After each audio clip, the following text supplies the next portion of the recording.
Puji Tuhan, selamat pagi Bapak Ibu Saudara.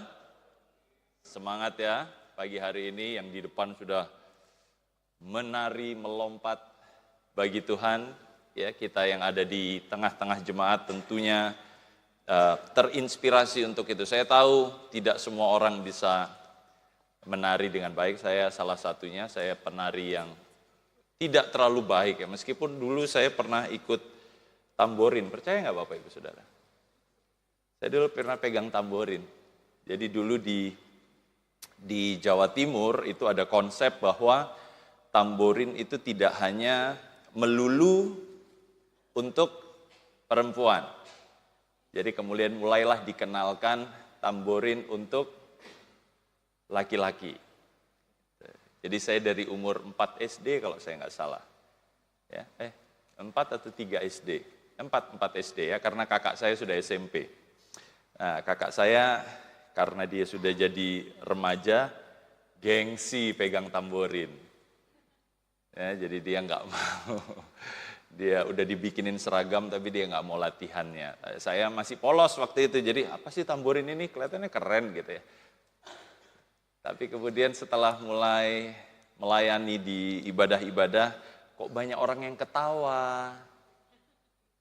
Ternyata nggak umum ya pelayanan tamborin untuk laki-laki itu. Bukan salah, banyak kok pelatih tamborin itu laki-laki. Gitu ya. Tetapi memang tidak umum. Ya. Di GPDI Mahanaim Tegal juga mungkin Anda lebih familiar melihat laki-laki pegang banner, ya, pegang bendera. Gitu. Tetapi harusnya sih nggak apa-apa ya, asal gerakannya tetap laki, gitu. Nggak tahu sih gerakan laki itu seperti apa. Tapi anyway, mereka adalah rekan-rekan performing arts yang kemudian juga melayani Tuhan di setiap kali ibadah, ya, melalui apa yang Tuhan beri kepada mereka. Saya pernah sampaikan ya kepada jemaat, ada 8 kecerdasan.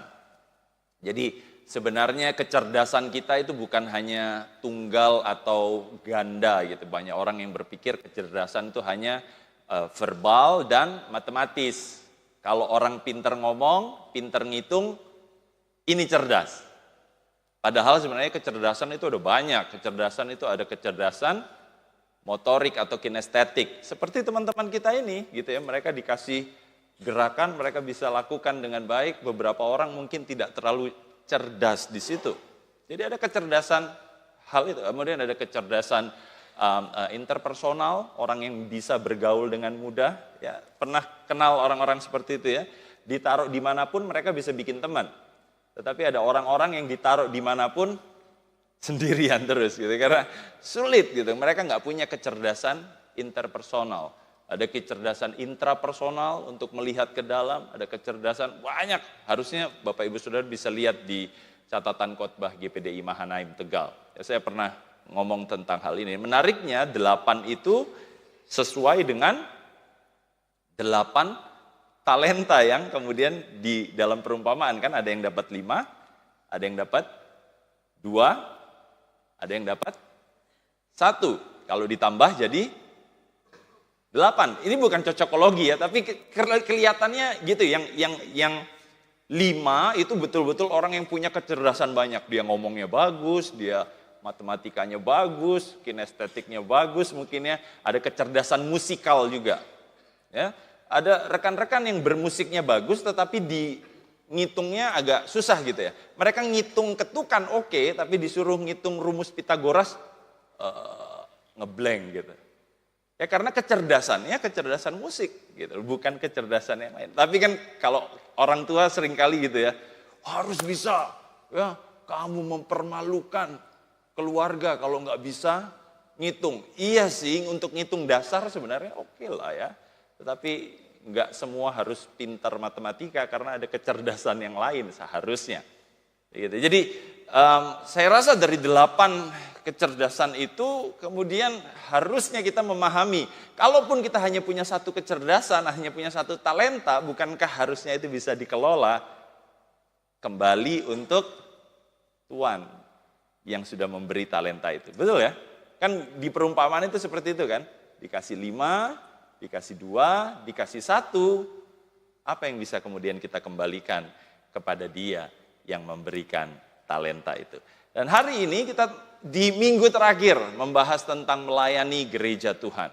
Ya, sepanjang tahun ini kita didorong untuk belajar mengenai melayani Tuhan karena pelayanan itu berkaitan dengan kemuliaan yang akan datang. Gembala sampaikan kemarin juga tentang motivasi dalam pelayanan, karena ada beberapa orang yang mungkin melayani tetapi motivasinya salah, maka kemudian pekerjaan pelayanan itu bisa terbakar, bisa jadi sia-sia. Sepertinya capek, sepertinya banyak yang sudah dikerjakan, tetapi karena motivasinya digambarkan seperti kayu, seperti rumput, ya, yang mudah terbakar, akhirnya hilang di hadapan Tuhan. Tetapi mereka yang punya motivasi murni, meskipun hanya punya satu kecerdasan, hanya punya satu talenta, Tuhan saya bisanya ini, tapi dia melayani dengan tulus hati, itu nilainya seperti emas, seperti baper, istilahnya gembala, batu permata. Ya. Jadi ketika itu dibakar, kemudian bertahan. Ya. Nah, Bapak Ibu Saudara, kalau Anda punya sambungan kepada internet, bisa lihat halaman web yang ada di depan Bapak Ibu Saudara untuk kemudian mendapatkan catatan. Catatan untuk pagi hari ini kita bicara tentang melayani gereja Tuhan, tetapi ini mungkin sesuatu yang tidak sering dilihat oleh orang.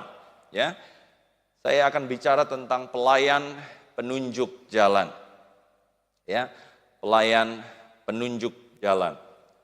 Nah, Bapak Ibu Saudara, ini sebenarnya adalah pelayanan yang berguna sekali untuk gereja. Nanti kita lihat mengenai hal ini. Tapi kalau Anda membawa Alkitab, Bapak Ibu Saudara boleh buka Yohanes pasal yang ketiga, ayat yang ke-31. Yohanes pasal yang ketiga, biasanya kita baca ayat yang ke-16, ayat yang sangat terkenal dan akan kita juga rayakan ya sebenarnya di bulan depan, ya di minggu depan lebih tepatnya bahkan, ya ketika kita merayakan Paskah karena begitu besar kasih Allah. Tetapi ayat yang ke-31 untuk menutup rangkaian bahasan mengenai melayani gereja Tuhan, dikatakan demikian, siapa yang datang dari atas adalah di atas semuanya. Siapa yang berasal dari bumi, dari bawah, adalah dari bumi dan berkata-kata tentang hal-hal di bumi. Siapa yang datang dari surga adalah di atas semuanya. Ya, ini bicara tentang otoritas Yesus. Yesus datang dari atas. Meskipun dia bukan orang yang kemudian menutup ya latar belakang kehidupannya, bahwa dia dilahirkan secara manusia di Bethlehem, dibesarkan di Nazaret, melayani di Yudea. Ya, tetapi kita bisa memahami nanti bahwa otoritas ini itu adalah otoritas yang menunjukkan keilahiannya. Bahwa Maria itu tidak hamil, tidak melahirkan Yesus karena perbuatan manusia atau perbuatan laki-laki. Ada orang yang salah menginformasikan gitu ya.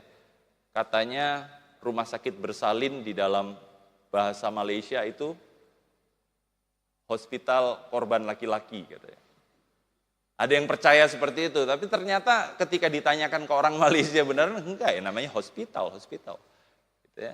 Jadi mungkin orang Indonesia saking keselnya sama orang Malaysia gitu ya. Ya, jadi dia bukan karena perbuatan Yusuf kemudian dia hamil, tetapi karena Roh Kudus. Roh Kudus yang dari Allah, karena itu dia datang dari atas. Nah, ini adalah otoritas yang Yesus sampaikan. Nah, Bapak Ibu Saudara, ketika kita ingin melayani gereja Tuhan, seringkali yang jadi kerinduan pertama kita itu adalah melayani di ibadah raya.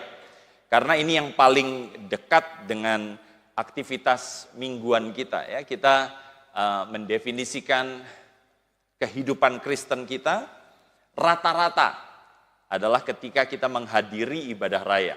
Meskipun secara statistik kami sempat ya kemarin gembala juga kalau saya nggak salah sempat sampaikan di mimbar gitu ya, dari keseluruhan jemaat terdaftar hanya 50%-nya yang hadir secara rutin setiap minggu.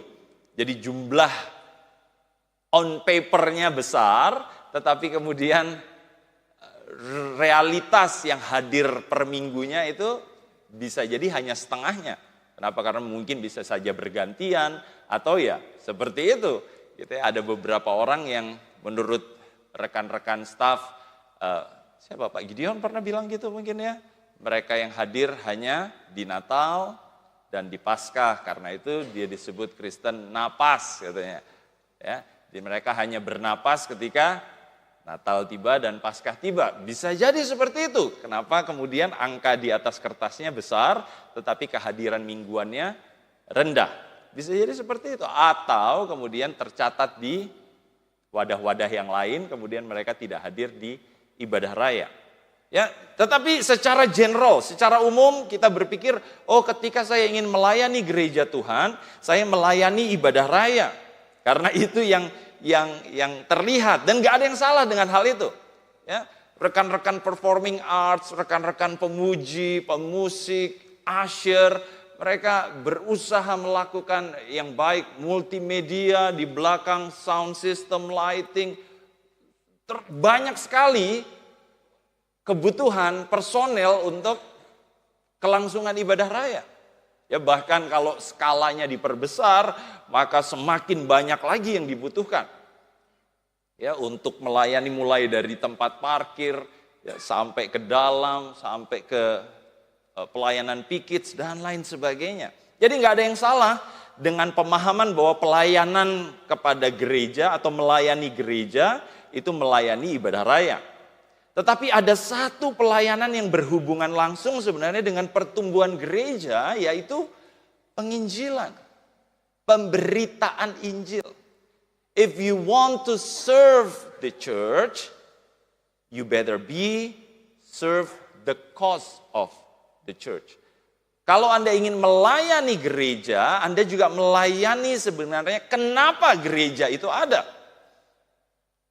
Yaitu untuk memberitakan kabar Injil, gitu kan.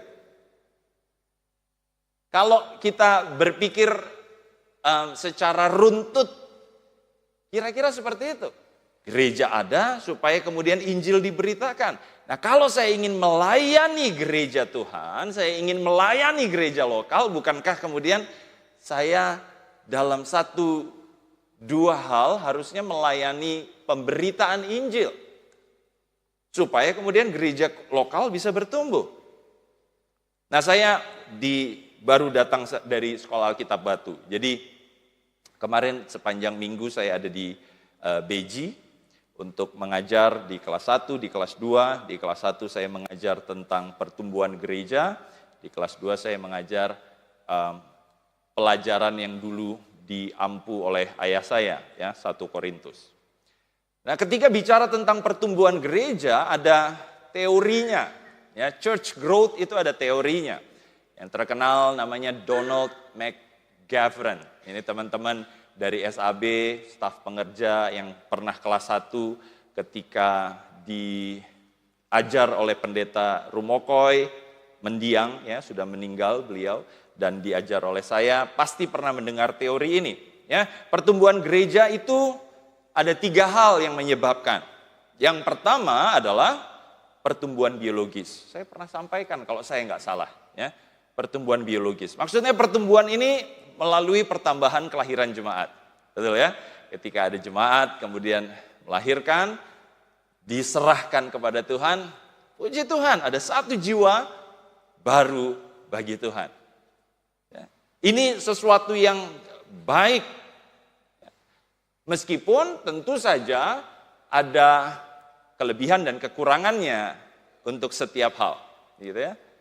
Karena saya rasa tidak mungkin setiap orang kemudian dituntut, ya tolong ya, lahirkan satu anak ya, gitu kan nggak bisa. Lah saya kan cowok, nggak bisa kan saya melahirkan anak. Gitu. Atau kemudian ada dari bapak ibu saudara yang sudah usianya lewat, nggak mungkin toh. Di usia 30-an itu sudah usia resiko untuk wanita. 40 resikonya lebih tinggi, 50 lebih lagi. Ya saya nggak tahu kalau usia kemudian menopause itu di usia berapa, mungkin 60, 70 gitu ya. Kemudian Anda tidak mungkin lagi. Sama seperti Sarah kalau di perjanjian lama. Sudah mati haid. Sudah tidak mungkin lagi punya keturunan, tetapi mujizatnya kan di situ. Seseorang yang sudah tidak mungkin lagi memiliki keturunan, diberi keturunan, dan dari keturunannya lahir bangsa pilihan Allah. Ya, Yakub ke-12 anak-anaknya yang menjadi ke-12 suku dari Israel. Ya, pertumbuhan biologis itu membawa pertambahan. Kita bisa lihat Alkitab mengajarkan bahwa pertumbuhan iman itu dimulai dari keluarga. Ayah mengajarkan kepada anaknya, ibu mengajarkan kepada anaknya. Anaknya besar menjadi ayah, menjadi ibu, mengajarkan kepada anaknya lagi. Sehingga kemudian sudah ada 3 generasi di situ kan. Ayahnya, anaknya, cucunya. Ya, mengajar pertumbuhan iman. Bapak ibu saudara bisa baca itu di Ulangan pasal 6 ayat 6 sampai yang ke-7. Ketika orang Israel diminta untuk mengajarkan itu kepada anak-anakmu. Ya, jadi kalau kita melihat ke zaman dahulu, di zaman perjanjian lama, sebenarnya mereka nggak punya Alkitab seperti yang kita pegang sekarang. Kenapa? Karena mereka adalah masyarakat yang hidup berdasarkan cerita atau kisah verbal.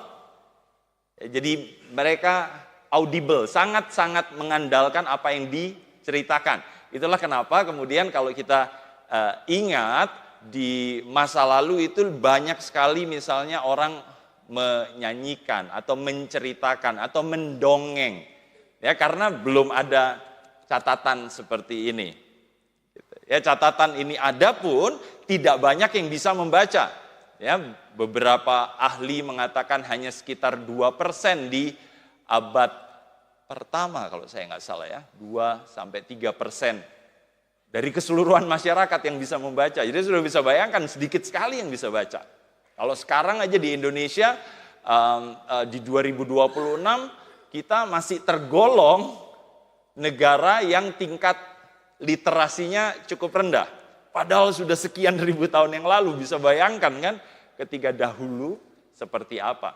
Jadi apa yang diminta kepada orang tua adalah ceritakan, ajarkan tentang firman Tuhan itu kepada anakmu ya, di dalam Ulangan. Atau kemudian kalau kita bisa baca di dalam Mazmur 127 ayat 3 sampai yang ke-5, Allah itu memberikan anak-anak sebagai pemberian. Ya, anak laki-laki itu seperti upah. Ya, anak-anak itu seperti dikatakan pernah, kalau saya nggak salah, House of Freedom, remaja, youth pelajar di GPDI Mahanaim, mengambil tema ini, God's Arrow, ya, anak-anak panah Allah. Ya, karena Mazmur ini, ya, bahwa anak adalah anak panah yang ada di tangan Allah. Dan berbahagialah mereka yang membuat tabungnya penuh dengan anak panah itu. Ya, jadi berbahagia Bapak Ibu yang punya anak banyak. Ya, panah saya cuma 2. Satu namanya Elaine, satu namanya Beth. Tapi ada yang punya lebih dari itu kan? Syukur. Anak panahnya banyak. Yang penting bisa dilumasi, diminyaki, supaya jangan kemudian anak panahnya malah berkarat. Ya, jadi Mazmur 127 ayat 3 sampai 5 berbicara tentang hal ini. Sehingga pertumbuhan biologis, pertumbuhan berkaitan dengan kelahiran seseorang di anggota keluarga kita itu make sense untuk kemudian menambahkan pertumbuhan gereja. Tetapi kemudian ada yang kedua namanya pertumbuhan transfer. Ya, transfer. Sekarang orang bisa transfer uang dengan cepat. Saya ingat di zaman dahulu itu kalau uang itu ditransfernya pakai wesel. Ya, lama banget. Betul ya, masih nunggu gitu. Aduh, weselnya kapan datang? Sekarang real time. Gitu ya, bahkan saya punya rekening, dulu saya sempat sekolah di Amerika Serikat, kemudian ada gereja yang selalu memberi bantuan untuk pelayanan misi pedesaan. Ya, kalau Bapak Ibu Saudara lihat di depan ada amplopnya yang warna merah tuh. Misi pedesaan, dana pedesaan yang biasanya kemudian juga ditampilkan di Mahanaim sepekan. Nah, ada gereja di Amerika Serikat, gereja Indonesia di Amerika Serikat yang melakukan itu. Jadi mereka daripada kirim ke Indonesia, mereka kirim ke rekening saya. Jadi saya transfer dari Amerika Serikat ke sini. Sekejap, luar biasa loh. Itu jauh loh Amerika Serikat. Kita lagi bangun, mereka masih tidur nih. Karena 12 jam dia di beberapa tempat di Amerika Serikat. Tetapi cepat sekali. Tapi transfer yang di sini dimaksud adalah perpindahan bukan dana finansial, tapi perpindahan jemaat. Ya, jadi seseorang pindah, mungkin Bapak Ibu Saudara sebelumnya bukan jemaat GPDI Mahanaim, gitu ya, tetapi Anda kemudian memutuskan untuk pindah, Anda merasa di sini adalah tempat untuk bertumbuh, Anda ingin mendengarkan firman Tuhan yang disampaikan di GPDI Mahanaim, dan kemudian Anda pindah ke tempat ini. Sama sekali tidak ada yang salah dengan hal itu. Pertumbuhan gereja juga bisa dilihat secara lokal ya, melalui pertumbuhan transfer. Tetapi memang secara total nggak berbeda ya, kalau misalnya di Kota Tegal, berapa persen kekristenan? 5, 7, 10% misalnya. Ya, ketika itu berpindah antar gereja ya sebenarnya 5, 7, 10% itu tidak berubah. Karena yang berbeda hanya keanggotaan jemaatnya. Ada juga di Alkitab, ya misalnya saudara lihat di Perjanjian Baru ada pelayan jemaat yang luar biasa namanya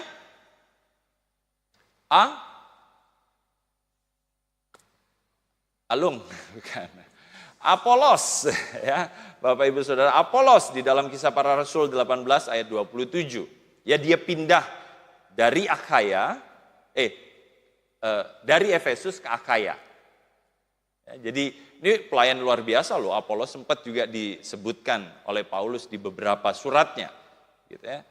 Aku menanam, Apolos menyiram. Ya, jadi dia membawa kesegaran. Dia pelayan, tetapi dia bisa kemudian pindah jemaat. Bukan, ya entah ya, alasannya kan banyak ya. Ada orang pindah gereja karena sakit hati, ada orang pindah gereja karena tidak diberi pelayanan misalnya dan lain sebagainya. Tetapi ada beberapa orang yang memang pindah gereja karena mereka merasa mereka bisa bertumbuh di gereja yang baru. Nah, Apolos ketika dia pindah, nanti Bapak Ibu Saudara baca ya, Kisah Para Rasul 18 ayat 27, dia menjadi berkat buat jemaat. Ya, jadi perpindahannya itu bukan bawa masalah ke jemaat yang baru. Gitu ya. Ada, kalau saya nggak salah, tim doa bikin pokok doa, berdoa Tuhan untuk jemaat yang suka berpindah-pindah, ya benar ya. Kalau yang suka doa biasanya pernah dengar tuh pokok doa demikian. Ya, kenapa? Karena kalau saudara terus berpindah, maka saudara nggak pernah sempat untuk bertumbuh. Gitu kan. Tetapi perpindahan jemaat yang dilakukan di sini jadi berkat. Atau misalnya Febe. Ya, ada di sini yang namanya Febe mungkin ya. Tetapi ini Febe di dalam Perjanjian Baru, ketika Paulus menulis surat Roma, di dalam Roma 16 ayat 1 sampai yang kedua, dia merekomendasikan Febe ke jemaat di Roma. Febe ini dulunya jemaat di Kengkrea. Saudara tahu Kengkrea itu tempat apa bagi Paulus? Tempat cukur rambut, betul sekali. Luar biasa, ini hamba Tuhan Mahanaim ini pasti. Oh ya betul Pak Yosef. Ya. Kalau saudara nanti ikut cerdas cermat Alkitab, di mana Paulus potong rambut? Kengkrea jawabannya. Nah, ini tempatnya Febe. Ya, Febe pindah dari Kengkrea ke Roma. Dia diberi surat rekomendasi. Kami juga lakukan itu beberapa kali. Ya, ada jemaat yang datang, kemudian saya pengen pindah ke Temanggung, saya ingin pindah ke Surabaya, saya ingin pindah ke Bandung. Kita coba carikan gereja, kita rekomendasikan dia untuk bisa bergereja, melayani di gereja tersebut. Itu yang dilakukan oleh Febe. Jadi ada pertambahan jemaat, tetapi secara keseluruhan pertumbuhan orang percaya tidak bertambah. Nah, yang ketiga ini adalah pertumbuhan penginjilan. Jadi pertumbuhan biologis, pertumbuhan transfer, pertumbuhan penginjilan. Maksudnya ada orang-orang baru yang dijangkau dengan Injil. Nah, ini yang kemudian menambahkan jumlah jiwa selain pertumbuhan biologis. Ya, pertumbuhan biologis karena kemudian mereka beranak pinak, gitu ya. Penginjilan karena ada orang-orang yang belum mengenal Yesus kemudian mengenal Yesus. Ya, ini seperti apa yang diamanatkan Yesus sebenarnya di dalam Matius 28 ayat 19 sampai 20. Ya, ini ayat yang cukup terkenal ya, selain Yohanes 3 ayat 16. Ya, ketika Yesus meminta untuk murid-muridnya menjadikan semua bangsa murid Yesus. Jadi ini adalah amanatnya Yesus. Ini adalah perintahnya Yesus kepada kita untuk kemudian kita menginjil. Ya, tetapi sayangnya memang ini jarang diangkat di ibadah raya. Ya, saya dorong juga untuk teman-teman di pelayanan kesaksian penginjilan, teman-teman misi, atau kalau di wadah-wadah ada pelayanan penginjilan, bekerjasamalah dengan ibadah raya supaya kemudian kita bisa highlight pelayanan ini, pelayanan penginjilan, sehingga jemaat tahu, oh ya saya pengen ya melayani penginjilan. Saya nggak bisa nari, saya nggak bisa main musik, saya nyanyi fals. Apa yang bisa saya lakukan? Saya bisa menginjil. Saya bisa bercerita tentang kabar baik kepada orang-orang lain. Anda bisa bergabung dengan pelayanan kesaksian dan penginjilan, pelayanan misi pedesaan, dan lain sebagainya. Ya, ada banyak pelayanan yang bisa kita lakukan untuk gereja. Ya, kerinduan kita kan semua orang mendengar Injil dan datang kepada Yesus. Coba kita buka ya. Roma 10 ini juga sering disampaikan oleh gembala, oleh hamba-hamba Tuhan di Mahanaim. Roma 4:10 ayat 14 sampai yang ke-15. Dikatakan demikian Bapak Ibu Saudara. Namun bagaimana orang dapat berseru kepada dia yang belum mereka percaya? Bagaimana orang dapat percaya kepada dia yang belum pernah mereka dengar? Maksudnya Yesus kan? Bagaimana orang dapat mendengar tentang Yesus kalau tidak ada yang memberitakannya? Bagaimana orang dapat memberitakannya kalau tidak diutus? Seperti tertulis, alangkah menyenangkannya langkah-langkah mereka yang membawa kabar baik. Kalau Anda pernah memberitakan kabar baik, langkah-langkahmu itu adalah langkah-langkah yang berbahagia Bapak Ibu Saudara. Pertanyaannya di tahun 2026 kita mau melangkahkan kaki kita untuk memberitakan kabar ini ke siapa? Nah, kalau Anda didorong untuk melayani gereja Tuhan, bukan sekedar untuk bisa berdiri di mimbar ini, yang tentu saja kami terus butuhkan, tetapi ada juga pelayanan-pelayanan yang kemudian membawa kepada pertumbuhan gereja seperti penginjilan, kabar baik ini diberitakan. Itulah kemudian penting untuk kemudian kita memahami bahwa melayani gereja Tuhan itu tidak hanya melakukan apa yang terlihat on perform basis, tetapi juga bagaimana we feed the church. Bagaimana kita memberi makan dalam tanda kutip supaya gereja kemudian punya jiwa-jiwa baru. Ya, Bapak Ibu Saudara, pertumbuhan gereja kita bisa ketahui dari secara biologis, transfer dan penginjilan. Nah, penginjilan ini kemudian beragam bentuknya dan seringkali kemudian orang ragu gitu ya. Kenapa ya? Aduh, penginjilan tuh ngeri ya. Kemarin saya sempat ngobrol dengan Bapak Yohanes ya, kalau saya nggak salah, kita ngobrol tentang, iya ya sebenarnya penginjilan kan nggak jauh beda dengan seseorang yang menawarkan, dalam tanda kutip, produk yang mereka miliki, betul ya? Kalau saudara adalah seorang penjual kan, Anda ingin menawarkan kan, makan nih kue gue paling enak, kalau makan seperti terbang ke awan-awan, betul ya? Ada makanan yang disebut Cloud9, itu kalau saya nggak salah coklat tuh. cloud nine. Kenapa? Karena kalau dimakan, wah terbang ke awan-awan, langit ke-9 mungkin gitu ya. Kan saudara ingin menjual, atau misalnya Bapak Ibu Saudara yang sekarang banyak dilakukan biasanya oleh wanita. Ya. Ipar saya juga agen asuransi. Gitu. Kan kita tawarkan kan, pakai asuransi ini, kenapa? Benefitnya ini, benefitnya itu.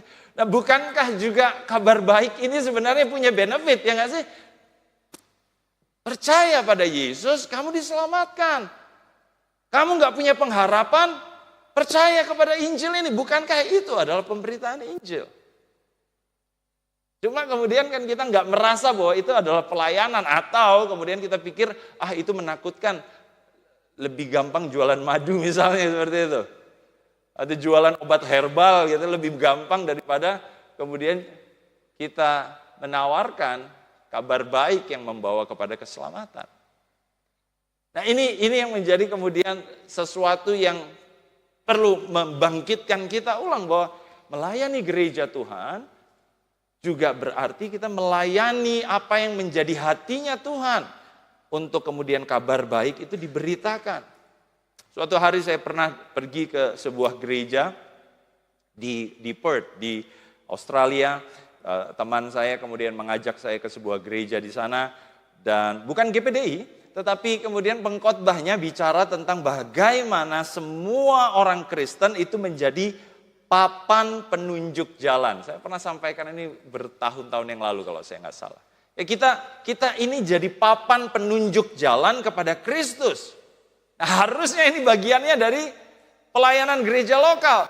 Kita seperti jalan yang menunjukkan orang kepada Kristus. Jadi pelayanan yang sebenarnya sangat mungkin dilakukan oleh kita. Ketika Yesus berbicara tentang yang datang dari atas dan yang datang dari bawah, ya, di ayat yang di awal tadi kita baca, dia bicara sebenarnya tentang sebuah otoritas. Ya. Coba kita lihat bahwa otoritas ini bisa ada di dalam seseorang melekat kepada asal dari mana dia berada. Betul ya? Ketika misalnya kita bicara tentang rendang saja misalnya. Kita bisa tentang rendang gitu.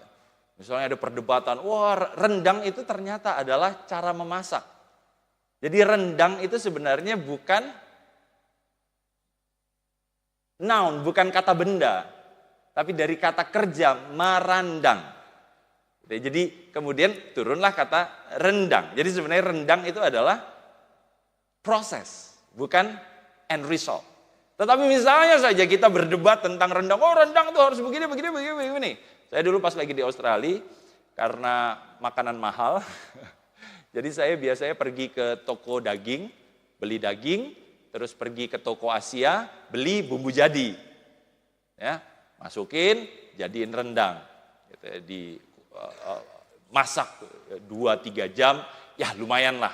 Nggak sama dengan toko rendang yang lain gitu ya, tetapi setidaknya bisa menghemat biaya makan saya di luar negeri. Gitu. Itu bisa, tapi kalau kemudian kita berdebat, tiba-tiba ada Pace dari Papua datang, rendang itu bukan begitu caranya. Kita sabar dulu, dari mana Pace? Papua, kenapa ngomongin rendang? Otoritasnya nggak ada, ya nggak sih? Rendang dari Papua gitu, dari sagu gitu rendang, enggak kan gitu. Papeda iya, tapi rendang enggak gitu. Tapi kalau ada orang dari Sumatera Barat kemudian ngomong tentang rendang, kita bilang, wah ini ngerti nih, tahu nih. Apalagi orang Minang gitu, wah tahu nih tentang rendang. Ya, dari mana orang berasal, dia punya otoritas untuk melakukan itu. Atau misalnya saudara bicara tentang institusi.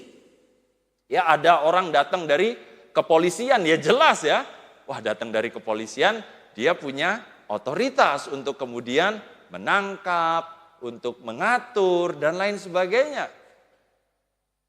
Ya, kalau saudara lihat sekarang lagi ada one way ke arah Jakarta. Ya, beberapa orang kesulitan ya datang dari Jakarta ke sini. Kemarin untung saya dapat kereta. Ya, saya kebayang kalau saya nyetir bisa berapa jam nih sampai ke Tegalnya. Karena semua tol diarahkan ke sana. Kemarin saya juga sempat dari Tegal ke Jakarta naik mobil. Jadi saya merasakan naik tol di sebelah kanan. Gitu.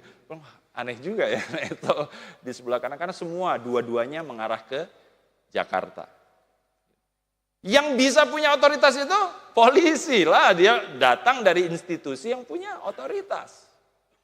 Atau ketika kita bicara tentang tulisan ilmiah, institusi pendidikan misalnya, dari universitas mana mereka berada. Ada otoritas dari asal seseorang. Nah, Yesus bicara tentang surga, sehingga kemudian otoritasnya itu valid ketika dia bicara di Yohanes 14 ayat 6 tentang akulah jalan, kebenaran, kehidupan. Kenapa bisa dia punya otoritas? Karena dia dari sana. Kalau Yesus dari Brasil, saya nggak percaya. The Jesus misalnya gitu ya. Saya nggak percaya karena dia dari Brasil. Tetapi karena dari surga Tuhan Yesus Kristus, maka saya percaya kalau saya beriman kepada dia, maka dia akan membawa kepada kebenaran dan kehidupan. Nah kan ini sekarang jadi tugas kita untuk mengarahkan ini loh jalan kebenarannya. Bukan percaya kepada Bambang Susilo. Maaf kalau ada yang namanya Bambang atau Susilo. Tetapi maksud saya percayalah kepada Yesus Kristus karena dialah jalan kebenaran.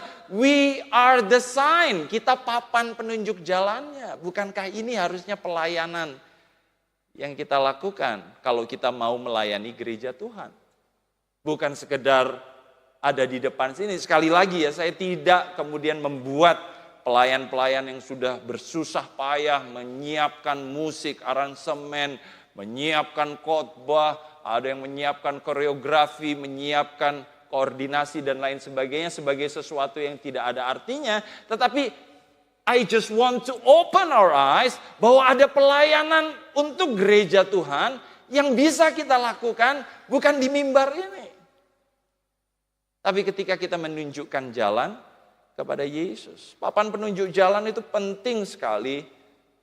Bukan sekedar penghias dan bukan sekedar tanda. Kemarin ketika saya ke Jakarta, saya sebenarnya ke Karawaci ya, karena istri saya mengajar di sana.